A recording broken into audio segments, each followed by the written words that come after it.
Bonjour Gaël Duval, Bonjour, enchanté. bienvenue dans Better Web. Merci de m'avoir invité. Alors c'est qui Gaël Duval? C'est moi, entrepreneur dans le monde de l'informatique depuis 2 décennies à peu près. Au départ, moi, je suis de formation ingénieur en informatique, mais assez vite, j'ai créé ma société dès la fin de mes études. Donc, j'ai pu concilier à la fois ma passion de l'informatique et aussi la passion naissante de l'entrepreneuriat, avec plusieurs sociétés créées depuis quelques années. Alors j'ai cru comprendre que, un peu comme Obélix, vous étiez tombé tout petit dedans, très jeune, Dans l'informatique, dans l'informatique. ouais. J'ai eu la chance de effectivement découvrir l'informatique très jeune, à une époque où c'était très peu répandu, puisque mon grand-père avait une petite entreprise et il avait assez vite, enfin lui-même s'intéressait aux nouvelles technologies et assez vite pour sa compta et des besoins de l'entreprise, il a acheté un des premiers micros de l'époque. C'était quoi comme micro-ordinateur? C'est un truc totalement inconnu, ça s'appelait un Guépard, je crois, un truc comme ça, HBN Guépard, enfin, je sais pas. Faut vraiment chercher pour retrouver des traces. C'est un constructeur français d'ailleurs, mais qui est depuis tombé dans l'oubli.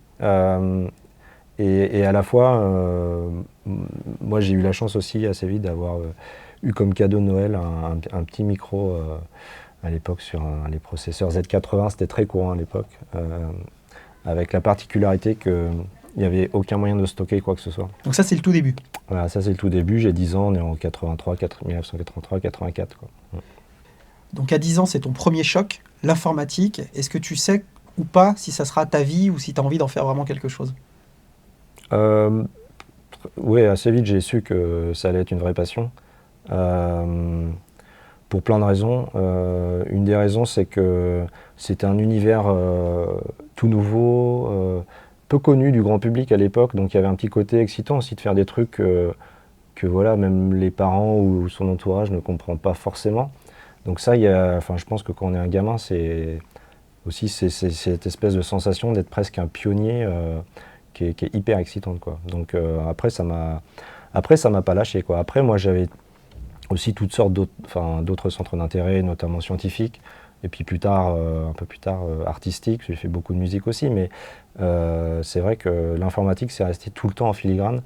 Et quand je me suis posé la question à la fin du lycée de savoir ce que je voulais faire, très vite, je me suis dit qu'il n'y avait pas tellement d'autres voies pour moi que l'informatique, même si j'aurais pu faire autre chose, mais c'était vraiment mon fil conducteur. Donc on vous connaît pour être un Linuxien, donc un ambassadeur, un entrepreneur, un pédagogue, et surtout un créateur-développeur autour de Linux. Est-ce que vous pouvez, pour celles et ceux qui ne connaissent pas, il y en a encore quelques-uns, nous expliquer ce qu'est Linux et ce que vous avez fait autour, à travers et pour Linux? Alors il y a Linux et il y a open source. Alors Linux, c'est une version de ce qu'on appelle Unix, donc c'est un système d'exploitation. Donc en gros, c'est le moteur, c'est ce qui fait tourner les ordinateurs, enfin ce qui permet d'accéder à tous leurs périphériques, etc. Donc c'est un peu abstrait, mais en gros c'est comme Windows ou comme macOS, sauf que bah voilà, c'est de l'Unix dans sa philosophie, c'est multitâche, etc. Enfin voilà, c'est très stable, c'est très peu sensible au virus. Donc ça, c'est vraiment Linux qui est un effort de développement communautaire à l'échelle de la planète. Donc ça a été créé par Linus Torvalds au début des années 90. Et maintenant, Linux, bah, c'est un système d'exploitation qu'on trouve sans forcément le savoir partout. Dans les box Internet, la plupart du temps, c'est du Linux. Dans les smartphones sous Android, c'est un noyau Linux. Donc voilà, donc Linux maintenant a envahi les ordinateurs de la planète entière. Ce que moi j'ai fait avec d'autres, hein, parce qu'on s'est associé assez vite pour créer Mandrake Linux à l'époque, c'est qu'on a pris ce noyau Linux et on s'est dit c'est une super fondation, ça marche très bien, c'est très stable. Par contre, c'est peu accessible au grand public. C'est-à-dire que pour utiliser Linux dans les années 90, fallait faire de la ligne de commande, il fallait connaître enfin, voilà, c'était assez compliqué, même pour afficher une image, il fallait taper une commande, quoi. Donc très vite, je me suis dit, ça serait vraiment génial d'avoir la puissance de Linux avec la facilité d'utilisation d'une interface graphique moderne, comme à l'époque on commençait à le voir sur Windows ou sur Mac. Et donc ça a été la première promesse était de livrer un système intégré, un produit intégré, donc ce qu'on appelait une distribution Linux, qui s'appelait Mandrake Linux, et qui associait la puissance de Linux avec un environnement graphique par défaut. Donc on a pris les meilleures briques graphiques qu'on a associées à un système Linux, et puis on a mis des applications, on a rendu tout un peu plus fluide, un peu plus simple d'emploi, avec l'idée d'essayer d'amener Linux vers un public plus large que le public des labos, des hackers, ou ce genre de choses. Donc c'était vraiment le début, c'était vraiment l'idée fondatrice. Et je pense qu'on était raisonnablement, on était la première distribution Linux desktop, en tout cas, à avoir cette approche desktop. Et ensuite, d'autres ont suivi, hein, puisque la plupart des autres distributions Linux se sont mises aussi à avoir une version bureau, quoi, pour le bureau. Et puis, on a vu Ubuntu, quelques années plus tard, qui s'y est mis, qui a eu un grand succès, puisqu'aujourd'hui, on les trouve quand même. Ils sont toujours là. Et voilà ce qu'on a apporté sur Linux. Et après, il y a aussi le côté open source. Dans l'open source, l'idée, c'est de partager la recette de cuisine. Hein. C'est de dire, voilà, nous, on fait les choses comme ça. Si vous voulez prendre la recette, l'améliorer pour nous ou pour vous-même, allez-y. Par contre, il faut respecter quelques règles, il faut utiliser les mêmes licences, il faut que vous redistribuiez aussi vos modifications. Donc ça, c'est le côté logiciel libre open source que moi, je défends depuis de nombreuses années parce que je pense qu'il favorise l'intelligence collective et que c'est forcément bénéfique pour le plus grand nombre. Alors c'est quoi l'intelligence collective en informatique? L'intelligence collective, c'est qu'au lieu de mettre 10 cerveaux sur un problème, on va mettre potentiellement 6 milliards de cerveaux, puisqu'on est 6 milliards ou 7 milliards sur la Terre. Donc forcément, ça démultiplie la puissance de calcul, ça fait un énorme cerveau vachement puissant. Et c'est ce qui fait qu'un truc aussi compliqué, complexe qu'un noyau Linux, un système d'exploitation Linux, est développé que par des bénévoles du monde entier, sauf qu'il y en a des dizaines de milliers. Donc ça rend le truc possible, grâce à Internet, grâce à cette mondialisation de la tech aussi, il faut bien l'avouer. Après cette première aventure, il y a une seconde aventure entrepreneuriale que vous avez appelée Ulteo. Tout à fait. Alors qu'est-ce que c'est qu'Ulteo? Alors Ulteo, c'était un petit peu plus pour le monde de l'entreprise. L'idée, c'était de se dire, aujourd'hui, on a des environnements très hétérogènes entre Linux, Windows. En entreprise, on a le besoin de centraliser le plus les applicatifs, d'en mettre le moins possible sur le poste utilisateur parce que c'est cher et c'est compliqué à maintenir, et le plus possible sur des serveurs qui a un environnement bien maîtrisé, et on va déporter l'affichage vers le poste de travail utilisateur qui nécessite relativement peu de puissance de calcul, qui peut être mis à jour plus facilement. Donc on a développé toute une solution qui permet de faire ça pour les entreprises. Et qui permettait de mixer des applications qui venaient du monde Windows et du Linux, par exemple, des choses comme ça, et d'avoir aussi un accès multi-terminaux. On pouvait y accéder soit depuis un navigateur web, soit depuis un client dédié sur un smartphone ou une tablette. Voilà, donc c'était aussi l'idée de pouvoir accéder à ces données, à son environnement de travail, un peu où qu'on soit, dès l'instant où on a accès à du réseau. Donc en fait, ce qui vous motive, c'est la réponse à une question, c'est pourquoi faire compliqué quand on peut faire simple? C'est un peu ça votre truc? Ouais, personnellement, c'est un truc qui me motive toujours, c'est de rendre la puissance que peuvent contenir toutes ces technologies, la rendre accessible de la manière la plus simple, parce que je pense qu'on n'a pas tous ni le temps, ni l'envie, ni la chance parfois d'être éduqué, d'avoir cette connaissance technique qui permet d'utiliser des trucs compliqués. Donc voilà, il y a un effort à faire pour les rendre simples et pour qu'elles soient accessibles au plus grand nombre, tout simplement. Il y a aussi un dénominateur commun que vous avez enjambé pour le moment, c'est, dans le cadre de nos discussions, c'est l'éthique. Parce qu'en fait, vous mettez l'éthique au cœur de tout. Alors l'éthique, oui, tout à fait. Je pense que l'open source, c'est une partie de cette notion. Et puis également, sur notamment le smartphone, et aujourd'hui le projet que j'ai créé, le nouveau projet sur smartphone, c'est vraiment l'idée de dire aujourd'hui, Internet est devenu une espèce de grande zone commerciale, on va dire, avec des acteurs qui utilisent les données personnelles des utilisateurs à leur profit pour le business. Voilà. Et d'une manière extrême, c'est-à-dire qu'on prend certains moteurs de recherche, et pas que des moteurs de recherche d'ailleurs, hein. L'idée, c'est vraiment de cibler les utilisateurs au maximum pour pouvoir derrière vendre de la publicité. Moi et plein d'autres personnes, heureusement, on considère que ça, c'est pas très sain et que ça peut amener à des dérives importantes, y compris en termes de liberté, préservation de la démocratie, risque. On ne sait jamais ce qui peut advenir demain si vos données personnelles elles arrivent dans des mains mal intentionnées. Donc l'idée, c'est vraiment de fournir des solutions qui à la fois soient puissantes en termes de technologie et à la fois respectueuses des données privées de l'utilisateur. C'est-à-dire que par défaut, nous on supporte l'idée que par défaut, les données utilisateurs, elles devraient rester privées en fait, tout simplement. Et que si l'utilisateur le souhaite, ok, il peut aller éventuellement les partager. Mais on considère que par défaut, on devrait être vraiment dans ce respect de l'utilisateur concernant ces données personnelles. Et c'est pour ça qu'on développe donc un système mobile qui, par défaut, est vraiment très respectueux des données personnelles, comme Quant peut proposer un moteur de recherche qui, par défaut, est respectueux des données personnelles. C'est un peu la même idée. Alors comment s'appelle votre nouveau projet? Alors le nouveau projet, il s'appelle I. Il aura un nouveau nom. Je pense qu'au moment où cette vidéo va être vue, peut-être qu'il y aura probablement un nouveau nom. Donc je ne vais pas en parler maintenant, mais il s'appelle I aujourd'hui. Et voilà. Et donc c'est ce système pour smartphone qu'on peut acheter déjà préinstallé sur des smartphones. On a plusieurs partenaires en Europe. Et à la fois un environnement, un écosystème d'applications en ligne de base, c'est-à-dire un mail, du calendrier, de quoi éditer ses documents en ligne, qui est synchronisé avec son smartphone. Et toujours avec cette idée d'avoir un environnement sécurisé où ces données personnelles, par défaut, ne sont utilisées que par ceux qui les détiennent, ceux qui les possèdent.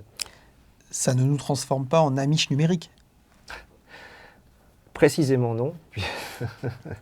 Précisément non, puisque évidemment tout ça on le fait avec justement cette volonté de le rendre suffisamment simple et attractif pour que n'importe qui ait envie de l'utiliser puisse l'utiliser au quotidien. Et donc, typiquement, nous, on est les premiers utilisateurs de nos smartphones. Notre entourage proche, souvent, a fait le pas en voyant qu'on l'utilisait, qu'on arrivait à faire tout ce qu'eux faisaient avec un iPhone ou un Android classique. Donc, ma compagne l'utilise, ma fille qui est ado l'utilise. Voilà, et on espère pouvoir vraiment répondre aux besoins et aux attentes et aux envies du plus grand nombre avec ce système, toujours en préservant leurs données personnelles. Mais ça s'implémente dans un téléphone du commerce, où il faut soi-même s'acheter un téléphone qu'on va monter soi-même? Alors, on peut l'utiliser de plusieurs manières possibles. Ce n'est pas une application qu'on installe, parce qu'on remplace tout le système dessus. Donc, par défaut, c'est un peu compliqué. Il faut flasher le téléphone, on appelle ça flasher un téléphone, avec les risques que ça peut comporter. Donc, on a développé...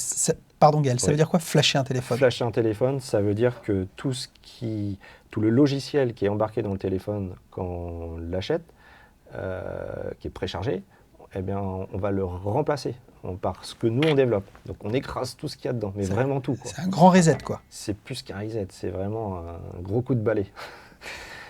Et donc on peut l'installer soi-même. On propose aujourd'hui le système sur 150 smartphones du marché. Des smartphones Android, on ne parle pas des iPhones, c'est pas possible. Et on a développé un outil qui s'appelle l'Easy Installer qui permet de simplifier cette étape d'installation et de la rendre plus sécurisée, moins de risques. Après, pour ceux qui souhaitent avoir un téléphone déjà prééquipé qui n'ont pas forcément le temps de l'installer même ou qui n'ont pas envie de prendre un risque, on vend aussi nous-mêmes des téléphones qui sont préchargés. Donc, à la fois sur des téléphones reconditionnés avec un gros partenaire en Europe, et aussi avec Fairphone, qui est notre partenaire sur le téléphone durable, qu'on peut réparer plus facilement, qu'on peut faire évoluer. Donc Fairphone qui est un acteur hollandais, et Gigaset qui est un acteur allemand qui également nous fournit un téléphone que nous on peut revendre avec notre système dessus. Donc vous voyez, on a une empreinte assez européenne en fait. Et on a commencé à vendre aux US, mais c'est très récent. Alors, ça adresse un marché de 1000, 10 000, 100 000 personnes, où on peut envisager de sortir de France, par exemple? Alors, on sort déjà de France. Aujourd'hui, notre premier client, c'est l'Allemagne. Voilà. Donc, le marché, alors, il y a le marché qu'on adresse aujourd'hui, il y a le marché adressable. Le marché aujourd'hui qu'on adresse, c'est déjà plusieurs dizaines de milliers d'utilisateurs. Donc, on est déjà sur de la belle niche, on va dire. J'ai coutume de dire qu'on adresse aujourd'hui, en tout cas, un marché de niche, mais global. C'est-à-dire que, certes, on est plutôt sur des utilisateurs qui sont assez sensibles à la protection des données personnelles, donc soit des activistes, soit des gens qui cherchent des choses un peu plus vertueuses en termes de tech. Mais cette niche-là, cette catégorie de personnes, si vous la mettez à l'échelle de la planète, ça représente vraiment beaucoup de monde. Ça fait des centaines de millions de personnes. Donc en fait, on est vraiment sur une grosse niche de marché. Aujourd'hui, c'est l'Union européenne. On vend 80% chez l'Union européenne. États-Unis, 15-20% naissants. Beaucoup de demandes des États-Unis. La difficulté des États-Unis, c'est que les normes de téléphone ne sont pas forcément toujours les mêmes qu'en Europe, notamment sur les bandes de fréquences. Donc c'est ce qui aujourd'hui fait qu'on est un peu en décalage de phase sur les US. Mais aujourd'hui, on adresse vraiment tout le marché européen avec Allemagne, France, Royaume-Uni, même si c'est plus compliqué depuis le Brexit avec les douanes, etc. Suisse, Norvège, etc. Enfin, principalement l'Europe du Nord aujourd'hui quand même, mais déjà beaucoup de clients dans toute l'Europe. C'est quoi votre modèle d'affaires sur ce... Il est super simple. On vend des téléphones, on les achète 100 et on les revend 130. Et on prend 30 au passage. Donc ça, c'est le modèle de base. Alors, bon, évidemment, ça ne fait pas rêver les VC et les fonds d'investissement parce que ce n'est pas du récurrent, etc. Cela dit, ça fait de la marge et si tu augmentes les volumes, il y a un moment, ça peut devenir très intéressant. Donc aujourd'hui, on n'est pas encore tout à fait rentable financièrement, mais depuis, ça fait 1 an et demi, 2 ans qu'on a commencé à vendre des smartphones. Et aujourd'hui, on se finance déjà très largement grâce à ça. Et depuis peu, on a introduit un autre modèle, alors là, qui est beaucoup plus récurrent et plus classique dans le monde du web, c'est tout simplement, on vend des espaces de stockage pour ses données personnelles. Par défaut, nous, on offre 1 giga gratuit. L'utilisateur qui souhaite avoir plus, il va payer pour un abonnement de 5 gigas, 10 gigas, 30 gigas jusqu'à 1 Tera. Voilà, donc un double modèle, deux modèles qui se complémentent tous les deux. Et ils se trouvent où les téléphones? On les trouve uniquement en ligne ou vous avez aussi des corners, des partenariats avec je dirais des supermarchés, On vend aujourd'hui uniquement en ligne. D'accord. Pour une raison simple, c'est que on n'a pas aujourd'hui la capacité et ni la volonté, je vais expliquer pourquoi. La capacité, on ne l'a pas pour alimenter. Il faudra des stocks très importants, donc en termes d'engagement financier, ça serait aujourd'hui un risque trop important pour nous. Et à la fois, ce ne serait pas une volonté non plus parce que notre cible actuelle, elle n'est pas encore totalement grand public, donc ça n'aurait pas tellement de sens d'être dans des supermarchés. Donc c'est pour ça qu'aujourd'hui, notre réputation, on l'a fait en ligne et on vend principalement en ligne, même si ça va probablement évoluer assez vite avec des partenaires, mais pour l'instant c'est nous-mêmes qui faisons toute la commercialisation. Et vous êtes attaqué à je dirais à cette problématique très grand public. C'est l'une des conséquences de ce que vous dénonciez il y a quelques années, c'est-à-dire l'absence de souveraineté numérique européenne. C'est aussi la raison pour laquelle vous êtes engagé ou pas? Ah mais tout à fait, enfin ça, quelque part, l'approche elle est globale et relativement cohérente, il me semble, c'est que nous, on cherche à protéger les utilisateurs, en tout cas leur offrir des outils qui protègent mieux leurs données personnelles. Et à la fois, ce projet-là nous permet de récupérer du savoir-faire sur les technologies liées aux smartphones, liées aux OS, puisqu'aujourd'hui, en interne, on développe un très gros savoir-faire sur la maîtrise d'un OS. On recompile tous les OS, etc. en permanence. Et puis, ça fait aussi tout simplement du business. Enfin, en Europe, on est une société européenne, donc on paiera nos impôts en Europe.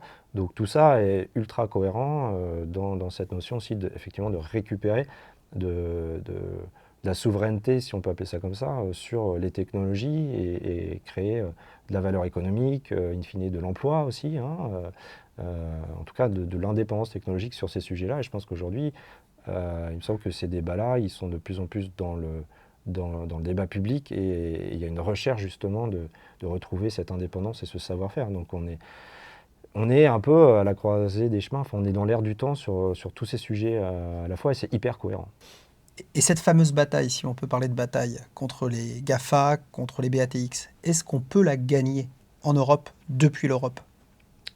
Alors ça, c'est une grande question qu'on me pose souvent. Je propose qu'on se fasse carrément 1 heure sur ce sujet-là pour en discuter parce que j'ai plein d'arguments, je vais avoir du mal à développer en 2 minutes. Mais alors déjà, pour moi, il n'y a pas vraiment une bataille, c'est juste qu'on offre quelque chose de différent. On n'est pas du tout en frontal par rapport à Google et Apple, et ça n'aurait aucun sens. C'est des boîtes qui pèsent des milliards de milliards en bourse, etc. On voit bien la puissance qu'ils ont aujourd'hui. Par contre, ils ont des modèles qui sont, à mon avis, en train d'être disruptés pour certains. Aujourd'hui, si on prend Google, très clairement, leur modèle, c'est vivre sur la publicité hyper ciblée vers des utilisateurs. Et ils ne peuvent pas sortir de ce modèle-là parce que ça représente 80-90% de leur revenu. Donc, soit ils sont obligés de se réinventer complètement, soit ils vont perdre tous leurs revenus. Donc, c'est très compliqué pour eux. Donc, ils vont probablement continuer dans la même voie et ils seront encore là dans 20 ans, j'ai aucun doute là-dessus, parce qu'ils ont une telle puissance. Voilà. Apple, c'est un peu différent. Néanmoins, ils sont dans une approche hyper propriétaire. C'est un peu une boîte fermée. Alors, ok, ils disent on est respectueux de vos données personnelles, on est un peu les chevaliers blancs des données personnelles. Moi, je dis ok, peut-être. Cela dit, Apple, ça représente 20% de la population, de gens qui peuvent se payer un iPhone. Deuxièmement, qu'ils le prouvent. Hein. Apple, c'est pas du tout open source. On ne sait pas ce qu'ils mettent dans leur machine. On ne sait pas ce qui tourne exactement sur leur machine. Donc, il faut juste les croire. Donc, c'est une sorte de religion. Donc, ceux qui veulent dans la religion, ils vont dans la religion. Nous, on fait ce qu'on appelle auditable privacy, c'est-à-dire qu'on dit qu'on respecte les données personnelles. En plus, on le prouve puisqu'on diffuse le code source de tout ce qu'on développe et qui est dans les téléphones de nos utilisateurs. Donc, voilà. Donc, c'est une approche différente, beaucoup plus transparente, on va dire. Et je pense que ça plaît à de plus en plus de personnes qui cherchent aussi une nouvelle voie. Et je pense que ça va plus généralement aussi dans le sens de, et on l'a vu depuis la crise sanitaire qu'on a traversée, on se rend compte qu'on vit dans un monde où il y a quand même pas mal de choses à améliorer et que beaucoup de personnes cherchent peut-être des solutions plus vertueuses dans leur vie, aussi bien dans leur nourriture que dans leurs moyens de transport. Et in fine aussi dans les outils numériques qu'ils utilisent, qui sont aujourd'hui quand même des machines à absorber, à collecter les données personnelles et à les transmettre 24 heures sur 24. Donc voilà, on est vraiment dans cette approche assez globale de nouvelles propositions et on sent qu'on a beaucoup de convergence de valeurs avec beaucoup de sociétés, bien sûr européennes d'ailleurs, hein, quand on fait partie, mais il y a plein d'autres sur d'autres sujets. On a annoncé par exemple cette année une initiative qui s'appelle Fairtech avec Fairphone en Hollande et avec des gens qui font des forfaits téléphoniques avec moins de data, des choses plus vertueuses ou un nouveau modèle de commercialisation, par exemple pour louer les téléphones plutôt que les vendre. Enfin voilà, toute cette dynamique aujourd'hui d'initiative, de personnes qui souhaitent vraiment apporter quelque chose de nouveau et de plus vertueux pour les citoyens, tout simplement. Qu'est-ce que vous pensez de ces grandes figures de la tech mondiale, de ces grands gourous du numérique? Je pourrais les citer, vous les connaissez évidemment par cœur, parce que vous étiez gamin, Ouais, vous les avez lus, vous les avez probablement peut-être rencontrés. Non, j'en ai pas rencontré, mais alors ça dépend lesquels. Mais alors, qu'est-ce que je pense des grandes figures on a chacun nos préférences, évidemment, ou pas. Hein. Moi, il y en a que j'ai préféré à d'autres. Lesquels? Très clairement, Steve Jobs a toujours été quelqu'un, j'ai trouvé, d'assez inspirant, pour plein de raisons. Et aussi pour une grande partie de son histoire qui est peu connue, hein, la partie parce que Steve Jobs a été chez Apple 2 fois en fait, dans les années 80, et il en est parti, enfin il s'est fait virer. Il s'est fait virer, et il est revenu, il a été rappelé à la fin des années 90. Et entre les deux, il a fait plein de trucs en fait, qui ne sont pas très connus. Hein. Il a fait Pixar, mais il a fait aussi Next Step. Next Step, c'était un système d'exploitation plutôt pour les universités, etc., mais totalement révolutionnaire, y compris dans le matériel à l'époque. On voyait des choses à la fin des années 80 qui étaient créées chez Next Step, Ça qui vous parle, étaient hein? juste dingues. Quoi. Ça vous parle. Ah mais totalement. Et au niveau de l'interface graphique. Donc oui, lui, il a été hyper inspirant. Alors après, le modèle d'Apple, il est ce qu'il est. Et personnellement, moi, c'est pas ma tasse de thé. Mais bon, voilà, Apple est devenu ce qu'il est aujourd'hui. C'est quand même une histoire incroyable. Après, très clairement, aujourd'hui, des gens comme Musk sont aussi des gens relativement inspirants, même si on peut se demander parfois si il dort assez, ou enfin, je sais pas, il y a parfois un petit grain de folie qui s'exprime. Il part dans l'espace, là. Voilà, il fait des trucs, on ne peut pas dire que ça soit inintéressant. Après, peut-être qu'il a aussi, et comme chacun d'entre nous, des biais personnels, et il ne doit pas être hyper cool au quotidien, à mon avis. Hein. Mais clairement, il y a des gens inspirants. Après, Moi, j'aime bien quand même. Enfin, quand ces figures-là, il y a une idée derrière, une volonté d'apporter une forme de progrès quand même pour le plus grand nombre. Je trouve ça toujours assez intéressant. Après, la manière dont ils le font est quand même très. Enfin voilà, le modèle de la Silicon Valley depuis 30 ans, de l'argent roi, etc. Je pense qu'aujourd'hui, c'est en train d'être de plus en plus critiqué et ça fait un peu moins rêver les gens, probablement. Cela dit, leur envie au départ, alors c'est des envies de gamin, quoi. Et c'est marrant parce que j'en discutais il n'y a pas très longtemps et quelqu'un qui disait détester Musk, Jobs, etc. Je lui disais, n'oublie quand même pas que derrière ce que ces gens-là sont devenus, qui sont pas forcément. Enfin voilà, parfois c'est pas forcément séduisant la manière dont ils se comportent, mais au départ il y a des gamins, il y a des rêves de gamins, et c'est des gens qui ont voulu changer le monde à leur manière, mais d'une manière positive, et ça je trouve ça hyper respectable. Et quand on sait que Steve Jobs, il a révolutionné l'informatique à travers sa passion pour la calligraphie, ça en dit long quand même sur le potentiel de ce que un individu tout seul dans son coin peut amener à l'humanité. C'est pour ça que je voulais vous poser cette question, je voulais vous faire glisser sur Apple et sur Steve Jobs. Jamais la Silicon Valley, ça vous a branché? Jamais l'idée d'aller travailler pour l'une de ces grandes puissances transnationales? Jamais? Alors nous on a été dans la Silicon Valley avec ma première boîte, on avait un bureau là-bas, on vendait aux US pas mal. Avec Mandrake. Après, y vivre, ça m'a tenté à une époque, mais je ne regrette pas du tout en fait, parce que c'est quand même c'est un entre-soi, je pense, qui est relativement malsain in fine. Et il manque aussi, il manque à mon avis, hein, je ne vais pas critiquer, mais il manque, je pense, des valeurs européennes qui sont relativement absentes. Voilà, mais bon. Chacun son truc. Et moi, je considère que si j'ai quelque chose à apporter aux gens, c'est d'abord dans mon environnement. Et mon environnement, c'est l'Europe, c'est pas les US. Donc il y a aussi cette chose, je me suis beaucoup interrogé là-dessus. Et je pense que autant tenter de faire des choses ici plutôt que se barrer aux US juste pour avoir un gros chèque ou je sais pas quoi. Enfin, c'est pas ma motivation première. C'est plutôt une bonne réponse ici pour nous. Voilà. Et après, certains ont essayé de m'embaucher, mais c'est pareil, quoi. Ma motivation première n'est pas juste de pouvoir m'acheter 10 Porsche ou je sais pas quoi. C'est vraiment d'apporter à ma collectivité. On a quand même comment on appelle ça, on a une communauté d'intérêt en France, en Europe, et ma place, elle est là. Alors, vous avez peut-être déjà répondu à la question que je voulais vous poser, qui est l'avant-dernière question qu'on pose à l'ensemble de nos invités. C'est quoi votre définition d'un better web, d'un web meilleur? Alors, un better web, oh là, un better web.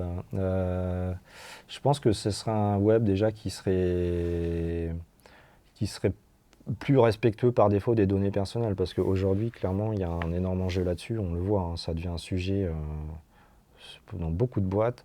Il y a une dérive, hein, ces 20 dernières années, il y a une dérive du web et d'Internet vers du tout marchand quelque part. Et ça, je serais vraiment heureux si on pouvait rééquilibrer ça un petit peu pour que le web il soit plus, par défaut, plus au service de l'utilisateur.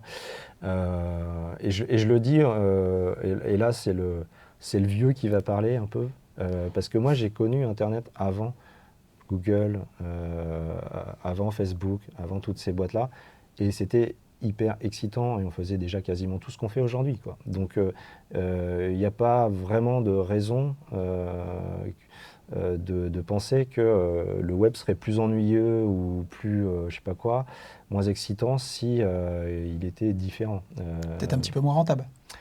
Pour certains, mais pour le plus grand nombre, sans doute plus rentable. Alors, comment Quant peut-il contribuer à ce que vous faites, très cher Gaël Duval? C'est à vous de me le dire. Je sais pas, en faisant des choses ensemble, travaillant ensemble. On a plein d'opportunités communes et on peut vous amener sur le mobile et vous pouvez contribuer à nous faire connaître auprès d'une audience plus large. C'est pas mal, hein, c'est un bon début. Hein. Merci Gaël Duval, à bientôt sur Better Web. Merci à vous.